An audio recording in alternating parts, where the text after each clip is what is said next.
अस्सलाम वालेकुम नाज़रीन, एनालिसिस विद इजी मार्केटिंग में खुश आमदीद। नाज़रीन, आज हम बात करने जा रहे हैं FATF की रिपोर्ट के हवाले से और आपको ये भी बताया जाएगा कि FATF का मामला असल में है क्या और पाकिस्तान इससे बाहर निकलने के लिए, इसकी ग्रे लिस्ट से बाहर निकलने के लिए कितनी कोशिश कर रहा है। नाज़रीन, सबसे पहले बताता चलूँ कि फाइनेंशियल एक्शन टास्क फोर्स 1989 में G7 मुल्कों के इश्तराक से बनाई गई थी, जो कि नज़र रखती है मनी लॉन्ड्रिंग की मामला पर या फिर टेरर फंडिंग के मामला के ऊपर, और उन चीज़ों को कंट्रोल करती है, मॉनिटर करती है। और जो मुल्क इसकी वाइट लिस्ट के अंदर होते हैं उनको काफ़ी फ़वाइद भी हासिल हैं।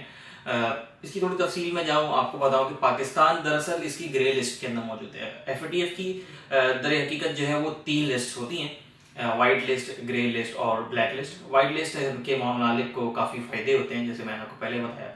ग्रे लिस्ट के जो ममालिक होते हैं उसमें पाकिस्तान समेत अभी दुनिया भर में के 17 ममालिक भी शामिल हैं। उनके ऊपर कोई पाबंदी तो नहीं होती, लेकिन सख्त मॉनिटराइजेशन होती है, यानी कि काफ़ी हर चीज़ को, हर मामला को जो है बड़ी सख्ती की निगाह से देखा जाता है। अच्छा, इससे होता क्या है मैं आपको बताऊं कि इसका दारोमदार जो है आपकी इंटरनेशनल जो इन्वेस्टमेंट है उस पर होता है। अगर कोई वाइट लिस्ट का मालिक है, वो मुल्क है, तो उसके उधर जो है इंटरनेशनल इन्वेस्टमेंट काफ़ी इजीली हो जाती है। इसी तरीके से अगर ग्रे लिस्ट का कोई मुल्क है तो उसके लिए थोड़ी सी मुश्किलात पैदा होती हैं, क्योंकि ऑब्वियस है, मैंने जैसे आपको बताया कि मॉनिटरिंग होती है हर चीज़ के ऊपर, तो काफ़ी मसले मसाइल आ जाते हैं। और इसी तरह से ब्लैक लिस्ट भी मौजूद है। ब्लैक लिस्ट के अंदर अभी पूरी दुनिया में सिर्फ 2 मुल्क हैं, एक ईरान और दूसरा नॉर्थ कोरिया। इसी के साथ साथ आपको बताता चलूँ कि FATF ने पाकिस्तान को 27 शर्तें मानने के लिए कहा था। अगर पाकिस्तान 27 शर्तें मान लेता है तो वो ग्रे लिस्ट से निकल के वाइट लिस्ट में चला जाएगा।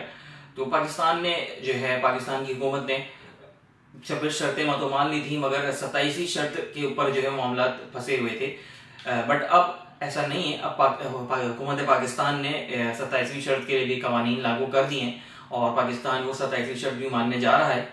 तो उस 27वीं शर्त थी क्या, मैं आपको ये बताता चलूँ। 27वीं शर्त दे रहा हकीकत ये थी कि जो ज्वेलरी के मामला हैं या फिर जो प्रॉपर्टीज़ का जो सेक्टर है उसके ऊपर सख्त कवानीन और सख्त मॉनिटराइजेशन करना। तो अब हुकूमत ने उस चीज़ को बेहतर करने के लिए कवानीन ले आए।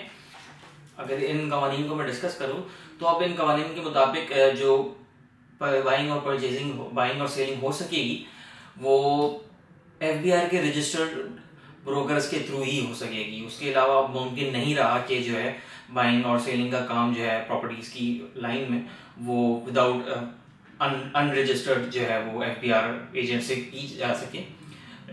इसी के साथ साथ और कवानीन को सख्त किया गया है और ये बताया गया है कि अब जो ट्रांजैक्शन होगी, यानी कि प्रॉपर्टी खरीदते वक्त जो ट्रांजैक्शन होगी या बेचते वक्त जो भी ट्रांजैक्शन होगी वो बैंकिंग चैनल के थ्रू होगी, ऑन कैश नहीं हो सकती, कैश पे डिपेंड नहीं होगी वो ट्रांजैक्शन। इसी के साथ साथ हर FBR एजेंट को जो है, हर FBR रजिस्टर्ड एजेंट को जो है एप्लीकेशन के थ्रू एक लिस्ट दी जाएगी। उस लिस्ट के अंदर यूनाइटेड नेशन की कुछ ऐसे अफराद मुलव्वस हैं जो मनी लॉन्ड्रिंग करते हैं, जो ब्लैक लिस्टेड हैं, जिनकी वजह से मसले मसाइल बढ़ जाते हैं, तो उनकी लिस्ट मौजूद है। अगर किसी प्रॉपर्टी एजेंट के पास जो है वो ऐसा बंदा आता है, उसका नाम लिस्ट के अंदर मौजूद होता है, तो उसकी जिम्मेदारी है कि वो FBR को बताए और FBR उसको ट्रैक आउट करके उस मामले को ख़त्म करे या फिर उस बंदे को पकड़े। तो ये चीज़ थी। और प्रॉपर्टी एजेंट के लिए ये बात भी वाज़ेह कर दी गई है कि आपने ड्यू डिलिजेंस जो फॉर्म है वो अपने जो कस्टमर्स हैं उनसे लाजमी करवाना है। और ये भी बात करार दी गई है कि ड्यू डिलिजेंस फॉर्म की जो एक कॉपी होगी, फोटो कॉपी, वो अपने रिकॉर्ड में रखनी होगी। इसी के साथ साथ बायर और सेलर की जो कंप्यूटराइज्ड शनाख्ती कार्ड की कॉपीज होंगी वो भी अपने रिकॉर्ड में उसको रखनी होगी। इन्हीं के साथ साथ मजीद आगे चलूँ और ये भी बता दूं आपको कि सेल्स एग्रीमेंट की भी जो कॉपी होगी वो रखना जिम्मेदारी है प्रॉपर्टी एजेंट की, ताकि FBR कब जब चाहे उस चीज़ को, किसी भी मामला को ट्रैक कर सके। ये सारी जो मालूमात थी वो इस्लामाबाद के FBR ऑफिस में तमाम रियल एस्टेट एजेंट्स को डिस्क्राइब की गई थी। इन्हीं के साथ साथ अपने होस्ट तहा मलिक को दीजिए इजाज़त। अल्लाह हाफिज़।